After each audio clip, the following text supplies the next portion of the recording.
വക്കീലിന് വേറെ പണിയൊന്നുമില്ലേ? ആയ കാലത്ത് 4 കാശുണ്ടാക്കുന്നതിന് പകരം ജനസേവനം നടത്താൻ ഇറങ്ങിയിരിക്കുന്നു.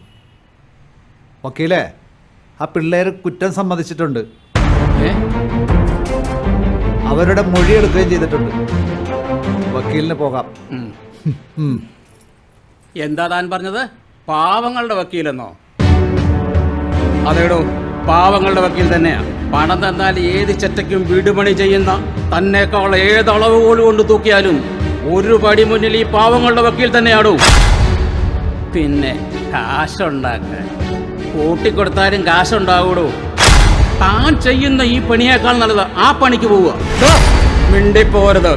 പിന്നെ താൻ പറഞ്ഞ ജനസേവനം, ശരിയായ ജനസേവനം തറവാട്ടിൽ പിറന്നവർക്ക് പറഞ്ഞിട്ടുള്ളതാണോ?